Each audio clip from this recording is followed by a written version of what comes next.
Shalom, salam sejahtera bagi kita semua dimanapun kita berada pada kesempatan pagi hari ini.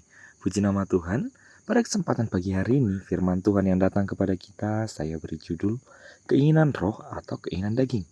Ya, puji nama Tuhan, dalam kehidupan kita Roh Kudus memiliki banyak peran, bahkan banyak sekali peran dalam kehidupan kita. Terlebih, seperti yang kita ketahui, Roh Kudus sendiri memiliki peran sebagai materai dalam kehidupan kita, orang-orang yang diselamatkan oleh Tuhan Yesus Kristus. Dan dalam Roma pasal yang ke-8 ayat yang 1 dan 2 dikatakan bahwa demikianlah sekarang tidak ada penghukuman bagi mereka yang ada di dalam Kristus Yesus. Roh yang memberi hidup telah memerdekakan kamu dalam Kristus dari hukum dosa dan hukum maut. Inilah yang menjadi salah satu peranan utama Roh Kudus, di mana kita tahu bahwa Yesus Kristus datang ke dunia ini untuk mengorbankan dirinya untuk menebus dosa manusia. Sedangkan Roh Kudus berperan memberikan hidup dan memerdekakan kita dari setiap hukum dosa dan hukum maut dan menjadi materai bagi kita atas pengorbanan Yesus. Namun bukan hanya itu saja, menurut Injil Yohanes, Roh Kudus berperan sebagai penolong, yakni Parakletos, penghibur yang mengajarkan banyak hal kepada kita. Dan masih banyak lagi peranan Roh Kudus dalam kehidupan kita. Namun pada kesempatan pagi hari yang indah ini, kita akan berfokus pada apa yang menjadi peranan Roh Kudus dalam menentukan apa yang menjadi keinginan ataupun tindakan kita dalam kehidupan kita sehari-hari menurut Roma pasal yang ke-8. Puji Tuhan. Bicara tentang keinginan sendiri memiliki artian, yakni hal yang ingin dilakukan, hal yang terbersih dalam pikiran, ataupun sebuah niatan. Dan seperti yang kita ketahui dalam kehidupan kita, Tuhan memberikan kita yang namanya hak bebas ataupun free will, yang awalnya itu bertujuan agar manusia dapat menyembah Tuhan dan memuji Tuhan dengan keinginan hatinya sendiri. Namun pada saat manusia jatuh dalam dosa, keinginan yang tadi hanya untuk memuji Tuhan, yang hanya untuk memuliakan nama Tuhan, kini jadi berubah. Sehingga dalam kehidupan manusia timbul yang namanya keinginan-keinginan, yakni keinginan untuk berbuat baik, atau keinginan roh, atau hal-hal rohani, dan keinginan daging, atau keinginan jasmani. Kedua hal ini tergantung pada pilihan kita masing-masing. Ketika kita memilih untuk melakukan keinginan-keinginan roh, maka hal itu sama saja menekan setiap keinginan-keinginan daging kita. Dan begitu juga sebaliknya, ketika kita memilih melakukan keinginan-keinginan daging, maka sama halnya kita sedang menekan keinginan-keinginan roh yang timbul dalam kehidupan kita. Karena sama seperti yang dikatakan dalam Galatia 5 ayat 17, bahwa keinginan daging itu berlawanan dengan keinginan roh, dan sebaliknya keinginan roh bertentangan dengan keinginan daging. Karena kedua inilah hal yang bertentangan, sehingga tidak ada satu orang pun yang dapat melakukan kedua hal ini secara bersamaan. Oleh karena itu kita akan melihat apa yang dimaksud dengan keinginan daging dan juga keinginan roh menurut kitab Roma ataupun surat Roma. Yang pertama, keinginan daging. Kita lihat dalam Roma pasal yang ke-8 ayat 5 sampai 8. Bapak Ibu Saudara bisa memperhatikannya dalam Alkitab masing-masing. Dalam kitab Roma dengan sangat jelas dibahas dalam tentang keinginan daging. Dalam Roma pasal yang ke-8 ayat 5 sampai 8 ini dijelaskan bahwa keinginan daging itu adalah keinginan maut.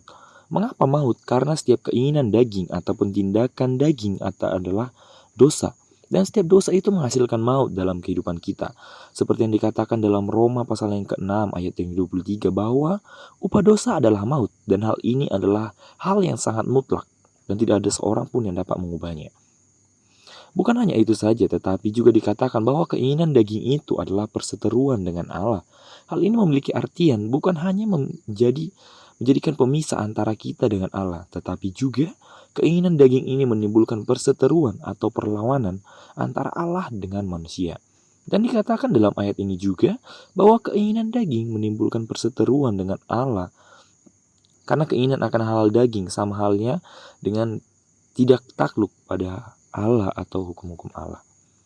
Bukan hanya itu saja, tetapi hidup dalam keinginan daging juga menghasilkan ketidakberkenanan di hadapan Allah.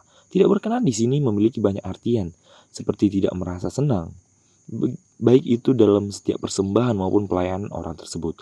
Atau istilahnya kita katakan saja, ketika kehidupan kita sehari-hari hidup dalam keinginan daging ataupun melakukan perbuatan-perbuatan daging, maka mau kita memberi persembahan sebesar apapun ataupun kita melayani sebanyak apapun, maka hal tersebut tidak akan menerima memperoleh perkenanan di hadapan Tuhan.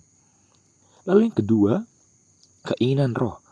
Roma pasal yang ke-8 ayat 5, ayat 6, dan juga ayat 9. Perhatikan dalam Alkitab masing-masing. Dalam ayat ini memiliki keinginan roh sama halnya dengan memikirkan hal-hal rohani. Keinginan roh yang dimaksud oleh Rasul Paulus dalam Roma ini adalah memikirkan hal-hal rohani, yakni hal-hal yang tidak melenceng dari perintah Allah ataupun hukum-hukum Allah. Yang dikatakan juga bahwa orang yang hidup dengan keinginan-keinginan roh adalah orang-orang yang hidup dan damai sejahtera. Hal ini memiliki artian bahwa yang terjadi ataupun yang dialami dalam kehidupan orang tersebut, maka hal tersebut tidak akan mengganggu damai sejahtera yang ada dalam hidupnya, karena hidupnya sudah dominan dan memikirkan hal-hal yang positif dan rohani. Atau bisa dikatakan ketika mengalami masalah sekalipun tetap damai sejahtera, karena setiap masalah yang terjadi dalam kehidupan kita, maka kita akan menilainya dari sudut pandangnya Allah. Dan seseorang dapat dikatakan memiliki keinginan roh lebih dominan dalam hidupnya ketika roh Allah diam dalam hidupnya. Dan untuk memiliki Roh Kudus dalam kehidupan kita, yang kita perlukan adalah kita harus percaya dan mengaku secara pribadi bahwa Yesus adalah satu-satunya Tuhan dan Juru Selamat dalam kehidupan kita. Puji nama Tuhan, sehingga dapat disimpulkan bahwa ketika Roh Kudus benar-benar ada dalam kehidupan kita, maka perbuatan jasmani akan dimatikan. Walaupun memang hal itu tidak akan mematikan perbuatan jasmani kita secara langsung pada saat itu juga. Tetapi yang dimaksud di sini adalah mematikan perbuatan daging secara bertahap ataupun secara progresif. Roh Kudus yang akan membantu kita, memberikan kekuatan dalam kehidupan kita untuk apa? Untuk menekan setiap keinginan dan perbuatan daging. Dan hal ini juga yang dimaksud oleh Rasul Paulus dalam surat Roma ini. Ketika kita memiliki Roh Kudus dalam kehidupan kita, maka tindakan yang timbul dalam keinginan kita, dalam hidup kita adalah perbuatan-perbuatan rohani, keinginan-keinginan rohani. Perbuatan-perbuatan daging akan dimatikan secara bertahap atau secara progresif. Puji nama Tuhan. Inilah menjadi renungan singkat kita pada pagi hari ini. Oleh karena itu Bapak Ibu Saudara terkasih, marilah kita terus mengandalkan Tuhan. Milikilah terus hubungan yang intim dengan Tuhan. Dan teruslah andalkan Tuhan, andalkan Roh Kudus dalam kehidupan kita. Sehingga apa?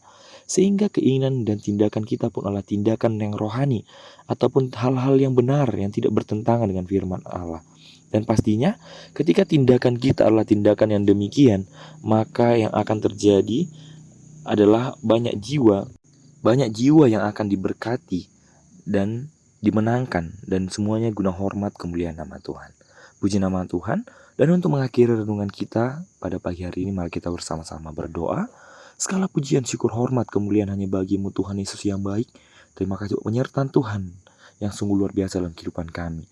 Firman Tuhan datang kepada kami pada pagi hari ini, Tuhan, mengingatkan kepada kami agar kami terus mengandalkan Tuhan, mengandalkan Roh Kudus dalam kehidupan kami, sehingga tindakan kami, setiap keinginan-keinginan kami, perbuatan kami dalam kehidupan kami sehari-hari adalah tindakan-tindakan yang benar, yang tidak melenceng daripada kebenaran firman Tuhan. Terima kasih Tuhan, terima kasih Allahku. Hanya di dalam nama Tuhan Yesus Kristus kami telah berdoa dan mengucap syukur. Haleluya. Amin. Puji nama Tuhan. Tetap semangat, tetap sukacita, dan teruslah andalkan Tuhan selalu. Tuhan Yesus memberkati selalu.